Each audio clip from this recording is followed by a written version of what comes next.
Ժողովուրդ ջան, բարև ձեզ, ոնց եք։ Ես ուզում եմ, որ դուք միշտ լավ լինեք, հայ ժողովուրդը լավ լինի, ուրախ լինի, անվտանգ լինի, ապահով լինի, կայուն լինի, խաղաղ սահմաններով, երկրի ներսում լինի խաղաղություն, բայց այսօր, երբ որ Տիգրանաշենի մոտով անցնում ենք, այդ տեսարանը եկավ աչքիս առաջ։ Ինչ ա լինելու, որ Տիգրանաշենը հանձնեն։ Իսկ դրա անոնսը, այս իշխանությունները արդեն արել են։ Նիկոլ Փաշինյանը հայտարարել է, ի տարբերություն 2021 թվականի, որ վերընտրվելու դեպքում, վերընտրվելուց հետո ինքը տարածքներ ունի հանձնելու Ադրբեջանին։ Այսինքն Տիգրանաշենը Ադրբեջանի վերահսկողության տակ է լինելու։ Դուք Երևան գնալու գալու եք ադրբեջանցիների աչքի խոշորացույցի տակ, դուք պատրաստ եք դրան։ Ու դրա լավագույն պատասխանը լինելու է հունիսի 7-ին։ Այո, այն բոլոր արհավիրքները, որ մենք նկարագրել ենք, մեր ընտրողների համար 21 թվականին հետպատերազմյան շոկի այդ պայմաններում գուցե չափազանցություն էր թվում ու չէին հավատում։ Հիմա ցավով ենք արձանագրում, որ բոլոր այդ կանխատեսումները ցավոք սրտի կյանքի են կոչվել։ Այդ սխալը նորից ես ուզում եմ, որ մեր ժողովուրդը չկրկնի։ Դրա համար ձեզ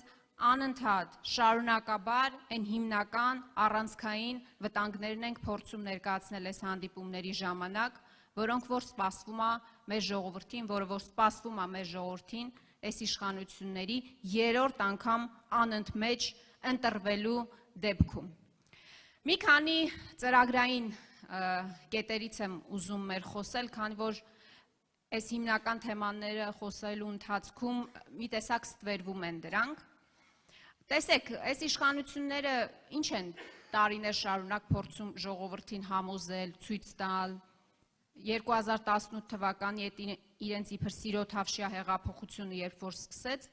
որ իրենք հայ մարդու հետ շատ մոտ են, մտերիմ են, ջերմ են, որ իրանք մարդասեր են, պուպուշ են, սրտիկներ են անում, պաչիկներ են անում, չգիտեմ ինչեր են անում,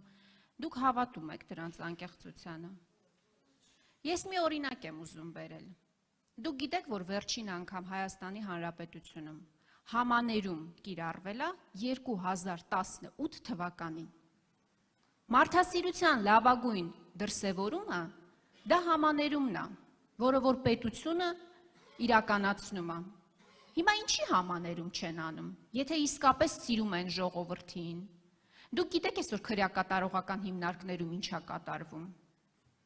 Մարդը ուղղակի առանց վարորդական իրավունքի մեքենա է վարել, վթարի պատճառ չի հանդիսացել, տաքսի է վարել, իր օրվա ապրուստի հացն է վաստակել,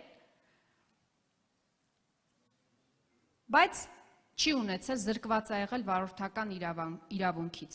Այդ մարդկանց բանտերն են գցում։ Իհարկե կարճաժամկետ է պատիժը, 2 ամիս, 3 ամիս, բայց ինչ տարբերություն։ Կամ նախաքննական մարմիններում հանցավորությունը հելել իրենց ուտում է, խայտառակ պատկեր է, գոնե Երևանի մասով կարող եմ վստահեցնել։ Ով իրեն ոնց ուզում պահում է, ով ինձ զենք ասես չի կիրառում, այո։ Ամեն մի, չգիտեմ, բակում, դպրոցի բակում, տարբեր թփերի ու ծառերի տակ կարելի է գտնել թմրանյութի փոքր պակետներ, դրանցով չեն զբաղվում։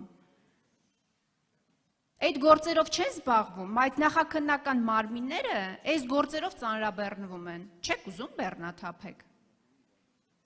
Դուք պետություն եք, դուք պարտավորություն ունեք, դուք ֆունկցիա ունեք, ճիշտ արդյունավետ գործելու, համաներում ինչի չեք կիրառում։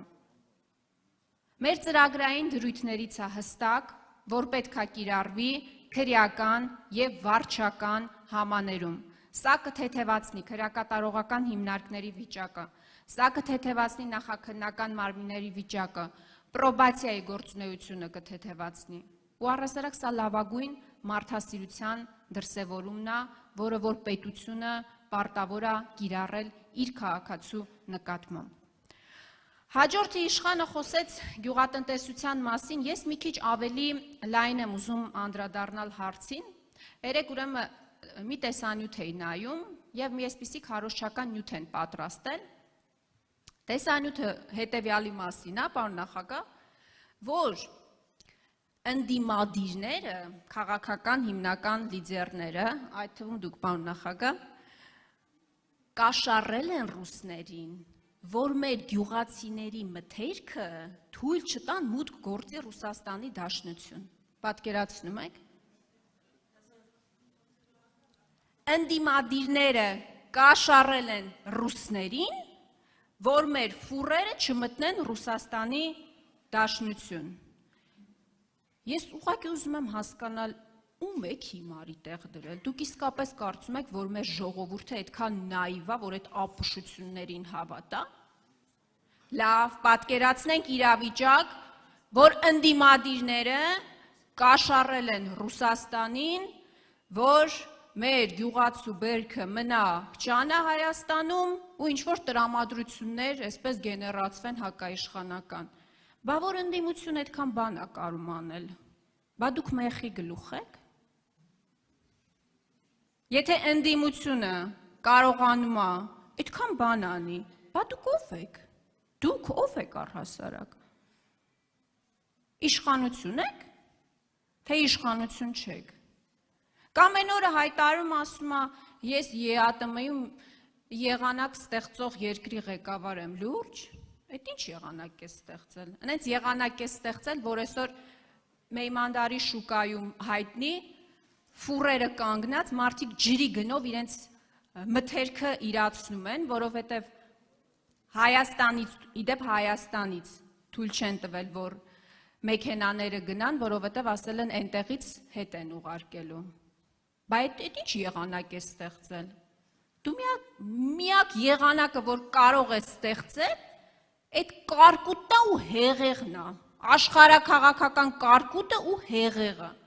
որը թափվում է հետո հայ ժողովրդի գլխին, քեզ բան չի լինում դրանից, դա ժողովրդի գլխին է թափվում, այդ է քո ստեղծած եղանակը, բայց գիտեք այս ամեն ինչը ինչի հետևանք է, ինչի արդյունք է, մի քանի ավել լայքի, ուղղակի մի քանի ավել լայքի համար ինքը ստեղծում է մի իրավիճակ, որ այսօր դրված է հարցը Հայաստանի Հանրապետության ԵԱՏՄ-ից դուրս գալու չգալու։ Ինչի համար, որ եվրոպացի մի քանի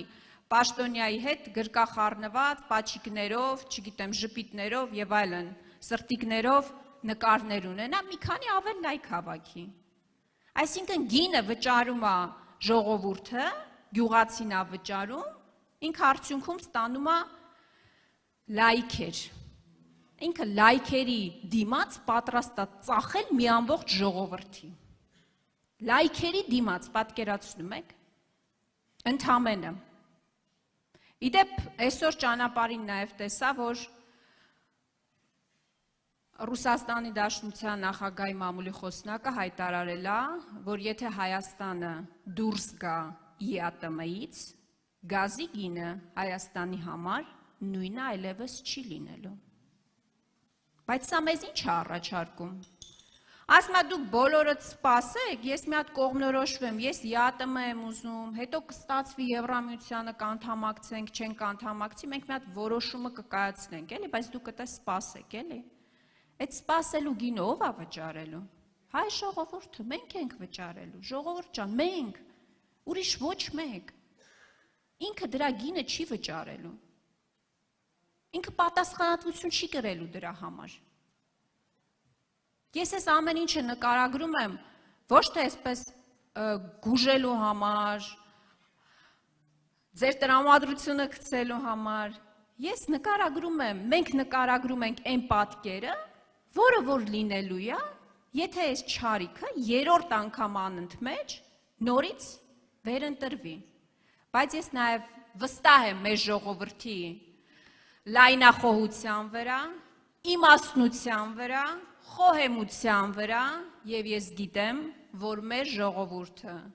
երրորդ անգամ անընդմեջ երկրի ղեկավար չի սիրում հանդուրժել, Ուրեմն հունիսի 7-ին համար 17-ին